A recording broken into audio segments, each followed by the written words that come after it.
streaming in with us here on Birds 365. You're 11-1.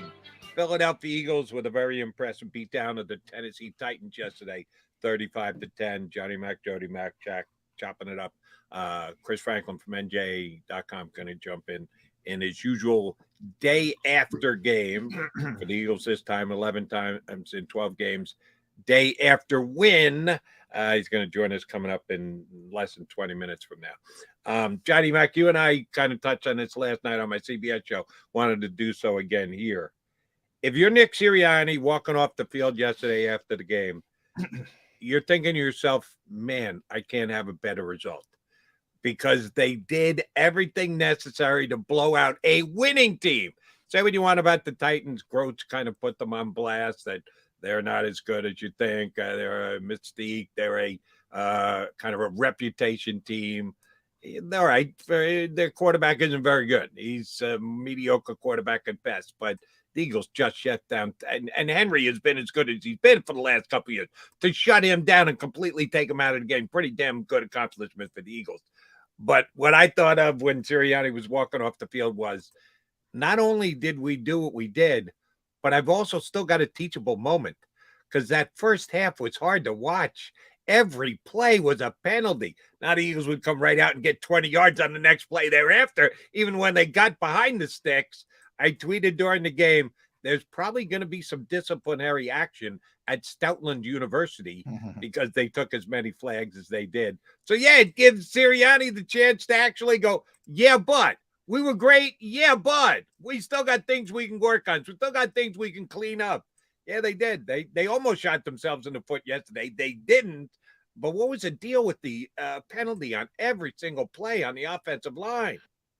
Yeah, well, I kind of told you about that weird, and I'm going to ask the NFL today why that would be done at this point of the season. But it's what Mike Vrabel said. They put this staff together mid-season out of nowhere, which I don't really understand why they would do that.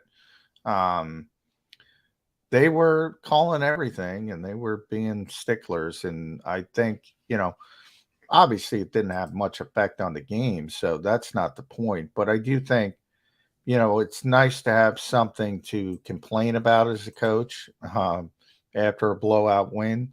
And he can complain about that and point out, look, all right, they're calling the game. They're doing a bad job. Nobody likes it from both sides. You got to adjust as best as possible. And they did adjust, but it probably took a little bit too long. And yeah, that'll be harped on. But I'm not concerned about it. I mean, it's the best offensive line in football. They're going to figure it out. And they get away with some stuff. I told you, they do. They do. I mean, Lane Johnson has the great first, kick step, which he learned from Jason Peters. And Jeff Stoutland kind of teaches all his tackles now, and it all comes from Jason Peters. That thing is zippy, if you know what I mean. I mean, they get off quick. And there's a lot of times that if you want to be a stickler, you can call it. And Kelsey does a lot of things that, say, a rookie center couldn't get away with manipulating the football inside that you don't see. So, it's a little bit of a give and take, as I always say. They have big reputations. They deserve them. It's the best offensive line in football. Think about it from an NBA perspective. The old superstars get the calls. It's kind of the same way in football. All right. And although you and I agree, I think you're a little bit more of a stickler on it than I am, but basically we agree. The NFL has become an over-legislated game. With a game like yesterday, the flags flying everywhere, any little movement on the offensive line. All that being said, I will say this. One off-season rule change that I predict will come into play, and it'll have an effect on the Philadelphia Eagles. And one that I'm telling you should come into play, and it will be very difficult to do so. But I really do believe they got to look into this going forward. First, the one that I don't think they will be able to change, but some smart person, smarter than me, has to come up with a way to actually be able to figure this out. I saw it twice again yesterday. Just guys blatantly faking injuries. There's a late substitution. It looks like the defense isn't going to be able to get set and in time. Oh, here goes the guy down with the hamstring pull. And he just falls to the ground. He's standing there. He's come out of a defensive huddle. He's not, and all of a sudden he goes down like he's shot. And they have to blow the whistle and stop the play. And the guy's injured, so they got to let him get off the field. You know it's complete and utter BS. He wasn't hurt. He was smart enough to realize, oh, we're screwed. We're not going to get the subs in and out at some point. Other times do it when teams are rolling and playing with speed and going directly to the line of scrimmage pace, and they just fake an injury. I know it's a bad look that if a guy goes down and says he's hurt, that a referee says, yeah, no, we don't believe you were hurt, that we're going to give you at least tack on 5 yards delay of game or something. Come up with some way to name the penalty or call the penalty. But if you get caught faking an injury, and most subjective people can look at it and go, yeah, sorry, I don't believe you. They got to have some kind of remedy to that, John, because teams are getting away with it all the time. Do you not think so? Is Johnny frozen on me? He's staring at me like he was paying attention to what I was saying. I don't know if he was or wasn't, but yeah, that bothered the snot out of me. I saw it again twice more yesterday. And the other one that I think can and probably will be addressed, and it does have an eagle slant to it, is the quarterback sneak. There was a time in the National Football League where someone could not come behind a runner, be it on a quarterback sneak in the middle or even a running back on the outside. Didn't even have to be between the tackles.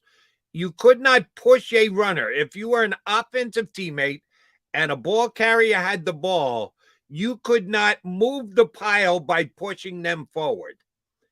They did away with that a couple of years ago. And I guess I got to do a little research and find out exactly the timeline on when it changed. But that seems to have been a decision that the National Football League made that said, yeah, we're going to go ahead and let them do it. And the Philadelphia Eagles do it. They do it when Jalen Hurts goes on his 1 yard sneaks on either 3rd down or 4th down, whenever it is. They are not as blatant as some other teams around the National Football League for a very specific reason. They don't need to be, because Hurts is strong enough that he can move the pile 1 yard all by himself just with the leg drive that he has. So give Jalen Hurts the credit for that. But I saw it a couple more times yesterday in the NFL, around the NFL, watching games, the 4 o'clock game. I think it happened in the San Francisco game, which it was actually surprising to me because it was Christian McCaffrey. I guess Purdy was in the game. There was a 3rd and 1, or maybe it was even a 4th and 1. And McCaffrey came up, and I think the backup tight end came up as well. And a double butt pushed Purdy to a 1st down, which I said, really? They're risking Christian McCaffrey, who is one of the most talented offensive playmakers in the National Football League, but a guy who you don't want to take a chance with because he spent way too much time on his side of his career on the sidelines with injuries. They were using him, not carrying the ball, but doing the whole push the quarterback forward thing, which did catch my attention and surprised me a little bit. You got to do away with this. Sorry, Eagle fans. This is not an Eagle thing. This is a quality of football thing, at least for yours truly. It's football. It's not supposed to be rugby. It's not where we all get together in a scrum and see who can leg drive the most. Your 7 guys on defense against our 4 guys on offense. There's supposed to be some skill to this. And you're supposed to be able to get a hole open enough by winning the mano-a-mano battle at the line of scrimmage, your offensive lineman against their defensive lineman. It's become, a rugby play in the National Football League, which I don't like a little bit. So that bothered me some yesterday. And The NFL can easily legislate that because they had a rule in play you couldn't push from behind. So they could just reinstate it. I think they will this offseason. But I don't know how they're going to come up with a penalty for guys feigning injury, faking injury. Call it what you want. It happens a couple times each and every single week in the National Football League. And I think it's got to be done away with. That's just my take on it. Couple other things I certainly wanted to touch on from yesterday's game, and we will get Chris Franklin from NJ.com up here in a couple of minutes. In case you're just streaming on in, I guess we're having issues with Johnny Mac's stream because he just froze up on us a couple minutes ago. We're working to get J Mac up here in just a minute or two.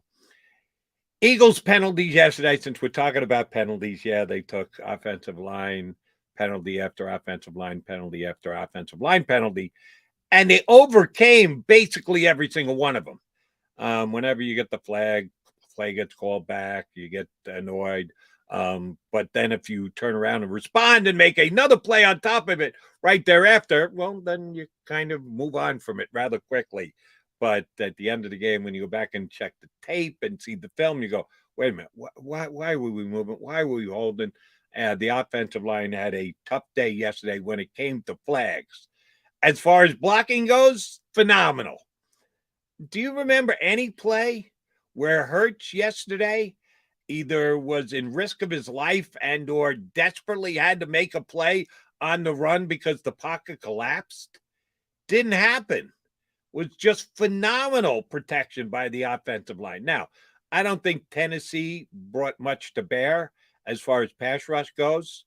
They're supposed to be a very tough team. All right, well, maybe they're tough, but they aren't very skilled when it comes to getting to the quarterback because, damn, Jalen Hurts had time back there.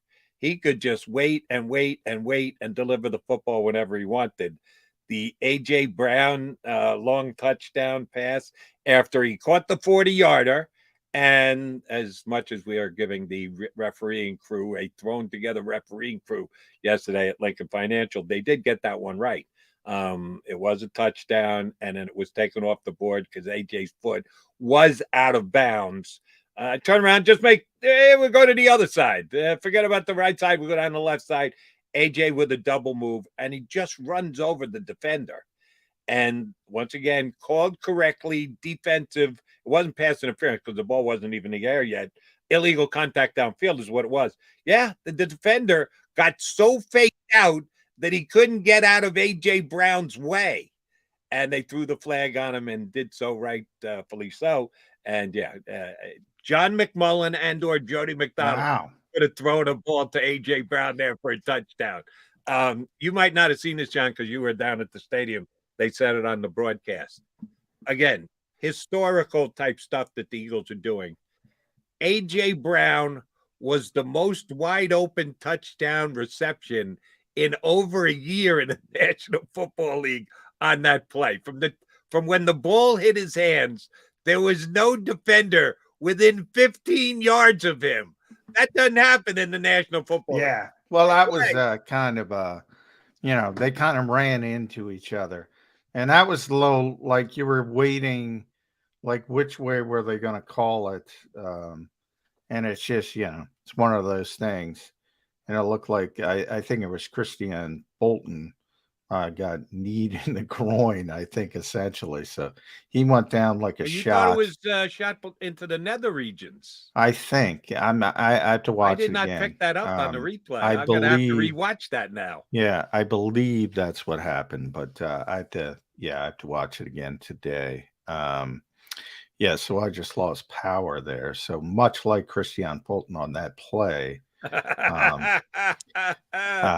You took a shot to your nether regions too from your no, thankfully but that was weird. I just went completely dark. I lost power for like 10 seconds, but then everything's got to reboot. That's what it was. Yeah. But I will say this, you would know this for sure. We left you smiling. when I asked you a question and all of a sudden John wasn't moving. His face wasn't moving. There was no response. At least you were smiling when you took the power hit. All right. Well, yeah. I didn't even know I was still up because I just had darkness for, like I said, about 10 seconds. No, But we had you. Your face was frozen on the screen, and it was with a nice big smile. well, on your I face, apologize. though. I apologize. You look good there, Johnny Mac. I You look apologize. happy to be covering and talking about a 10-1 team. Big smile on your 11-1. Yeah, that 11 was, one. yeah. Shortchanging the Eagles. Shame Yeah, they're too good at this stage. To me, too good is boring. To me, I know fans don't care. Fans are excited, but this team let me is run this too one good. by you. I was thinking along these lines today. Because, and both you and I acknowledge that they're a couple weeks behind. We believe that tomorrow when the power rankings come out, take your top 10 media outlets. It's going to be 10 for 10. It better be 10 for 10 that the Eagles are the number one rated team in the NFL because of having only one loss. But the reason why it at least has been a little bit more exciting is it was unexpected. I picked the Eagles to go to the Super Bowl before the year started, but did I think the Eagles were going to be 11-1? No chance, no shot. I thought they'd actually get better as the season went on and catch fire before the playoffs in the NFC and then be able to fight their way into a Super Bowl. They are the best team in the NFL. I didn't think they'd become the best team in the NFL until maybe the last game of the season in Arizona. So it's kind of unexpected for them to be as good as they've been. It does keep you on your toes a little bit more. If they were the best team before the season started, the number one, like if Buffalo was 11-1, Bills fans would probably be going, "Yeah, I told you so." Yeah, because everybody. Oh, you're right. I mean, this was a surprise from that standpoint. That's one of the reasons why people don't have Jalen Hurts as the MVP. We talked about. That's one of the reasons why people don't have number one in their power rankings because they didn't expect it. Well, yeah, I didn't expect it, but it doesn't mean everything I haven't watched and covered and reported on over the past 12 games isn't true. They are by far the best team in the NFL. I even say by far. And I'm putting Kansas City and Buffalo and anybody you want to throw in there. Everybody has hiccups. This team has had one hiccup against Washington, and I still don't know how Washington won that game. The Eagles kind of got disjointed on just about every phase, and that tells you, in a lot of ways, the Washington game makes me feel better about this team, just because of how many things they had to do poorly to lose a football game, and they still had a chance to win it if they just woke up at the end, and they weren't able to do it. But the odds that happens again, and that all those phases and all those things that went wrong, the odds aren't great of that happening again. So in a lot of ways, that loss gave me more confidence about this team. And when they play well, like they did against Tennessee, you start thinking about, like, we're going to turn the page at some point this week to the New York Giants, obviously. How the hell are the New York Giants keeping up with this team? A division game, give me all the usual rhetoric, Jody, and I'll be saying it too. And division games tend to be closer. Washington already beat the Eagles, yada, yada, yada.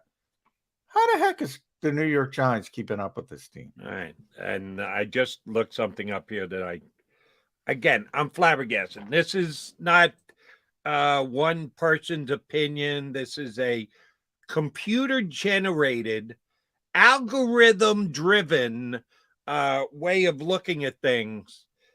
I wanted to look up to see if the MVP odds had changed. Usually they don't change them till after all the games are finished for a week. So Tuesday, I know the odds will change for the MVP. And I went to my ParksBet app. They don't even have the MVP odds up. Yeah, they'll do that sometimes too. They'll take down a future bet and just not make it available. Going into yesterday's action, this weekend's action, the favorite to win the Super Bowl this year was the Kansas City Chiefs. After they lost yesterday, they are no longer the favorite. But the Philadelphia Eagles aren't the favorite to win the championship.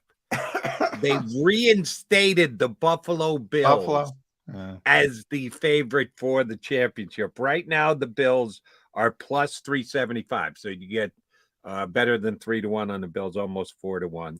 The Kansas City Chiefs are still number 2. We're both saying power rating. It's got to be the Eagles number 1. Well, Kansas City is still a betting favorite over the Eagles at plus 450, and the Eagles are plus 500 to win the Super Bowl. So at least on Bet Parks and some other betting markets, I could. Yeah, people still think the AFC is better than the NFC. That's another what it thing. Comes down to. We all thought that in the offseason. I did. Beginning of the season. So did I. Hasn't turned out that way. Not turned out that way. NFC is as good, if not better. All right, Johnny Mac, Jody Mac. If Johnny Mac's power stays on, we'll stay with you for the next 40 minutes, and we will add a third voice to the mix. Our bud, Chris Franklin. I can see he's indoors today. Can't blame him. Outdoors cold. Oh, it's cold. Ooh, cold this morning. I didn't even go to my car, but I'm guaranteeing you there was frost on my windshield. Frost, I haven't left the house, so I'm guessing. I don't know if that's the case, but there's frost had to leave out the there. House. Franklin's inside. He's staying warm, and he's joining us next here on Birds 365.